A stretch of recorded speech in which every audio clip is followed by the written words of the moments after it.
की परख हो सके, सत्य के परम निधान से लोगों की परख हो सके, तो इसके लिए आत्मा के स्वरूप की गणना की गई है कि कंठोपनिषद में आत्मा के स्वरूप की महिमा की गई है। इसमें बताया गया कि आत्मा बड़ा से बहुत बड़ा है, यानी जब विस्तृत हो तो ब्रह्मांड छोटा पड़ जाएगा, और यदि संकुचित हो तो एक छोटा से छोटा अणु से भी छोटा प्रारूप ले सकता है।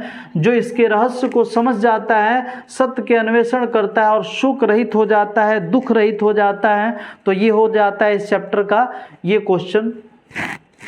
आगे फिर है, अगला है उपनिषद का क्या स्वरूप है। देखिए हमारा जो ऐप्स है, इस ऐप्स के माध्यम से केशव क्लासेज ऐप्स या फिर जो भी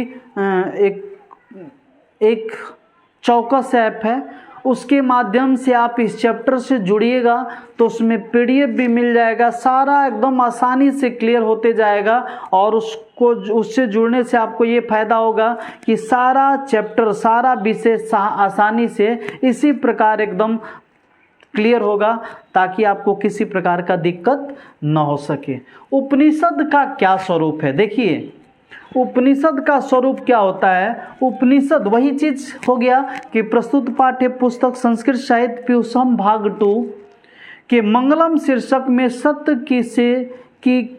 सत्य से लोगों को परिचित कराने के लिए, आधुनिक पीढ़ी को सत्य का ज्ञान कराने के लिए इस चैप्टर को इसमें समाहित किया गया है, ताकि हम सब सत्य की महिमा को समझ सकें और अपने संस्कृति सभ्यता को जीता जागता रहने दें। इसके लिए इसमें वाङ्मय कहता, वैदिक वाङ्मय के अभिन्न अंग है। इसमें दर्शन शास्त्र सिद्धांतों का प्रतिपादन किया जाता है, सत्य परम पुरुष परमात्मा का गुणगान किया जाता है।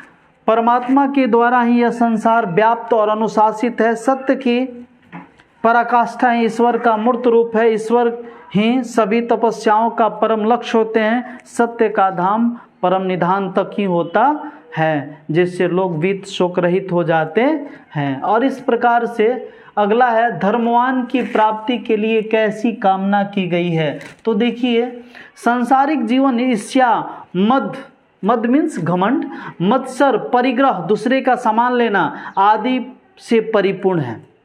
सुख को प्राप्ति में मनुष्य सत्कर्म को छोड़कर अन्य कार्यों में संलग्न है। सांसारिक जीवन मिथ्या है। सांसारिक जीवन जो आप जी रहे हैं वो मिथ्या है, झूठा है। यह जानते हुए भी मनुष्य असंगति में हमेशा सन्निहित रहता है, सत्संगति से दूर होता जा रहा है ना। तो कहा जा रहा है कि ईशावास्य में, उपनिषद में कहा गया है कि सत्य के द्वार पर सोने की तरह ज्योतिर्मय यानी पात्र से सत्य के मुख को, धर्म के मुख को ढक दिया गया है। यानी माया मोह रूपी धर्म के माया मोह रूपी स्वर्णमयी पात्र से धर्म और सत्य को ढक दिया गया। लोग इसी में उलझ के रह जाते हैं और सत्य को प्राप्त नहीं कर पाते हैं और बाद में दुख का कारण बनता है। इसलिए मानव को चाहिए, हम सभी को चाहिए कि इन आवरणों से, इन सत्य के आवरणों से बाहर निकलना चाहिए।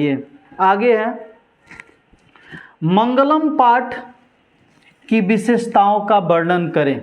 मंगलम पाठ में ईशावास्य उपनिषद, कंठोपनिषद, मुंडकोपनिषद तथा श्वेता उपनिषद के 5 मंत्र है, जिसमें सत्य, आत्मा, ईश्वर प्राप्ति हेतु प्रयास तथा आत्मनिश्चल भाव पर विशेष प्रकाश डाला गया है। इसमें ब्रह्म विषयक एवं आत्म विषयक ज्ञान की महत्ता बताई गई है। महर्षि वेद व्यास का कहना है कि सत्य वो मोक्ष का द्वार है, सत्य वो मोक्ष का द्वार है। आत्मा सूक्ष्म से सूक्ष्म तथा विशाल से भी विशाल है। इस रहस्य को वे ही समझ पाते हैं जो अपने को अज्ञानी एवं ईश्वर का अंश मानते हैं। अपने को ज्ञानी या ईश्वर का अंश मानते हैं तो वही इस सत्य को समझ पाते हैं। इस तरह से ये मंगलम चैप्टर ख़त्म होती है, समाप्त होती है। Thank you all my friends and disciples. मैं friends and motivators Amritesh sir आपके दरवाज़ा पर दस्तक देकर आपको आज मंगलम पाठ का विश्लेषण किए। अगला वीडियो में हम दूसरा चैप्टर लेके आएंगे, जिसे देखना ना भूलें और अपने दोस्तों में शेयर एंड सब्सक्राइब कराएं। अपने दोस्तों को इससे जोड़ने का प्रयास करें, क्योंकि ये भी एक प्रकार का क्या होता है, एक प्रकार का यज्ञ है। शिक्षा दान एक प्रकार का यज्ञ है और इसमें आप सहभागिता दें, ज़्यादा से ज़्यादा इससे जुड़ने का प्रयास करें और अपने साथ औरों को भी जोड़ें। धन्यवाद for watching video my friends, बहुत बहुत धन्यवाद।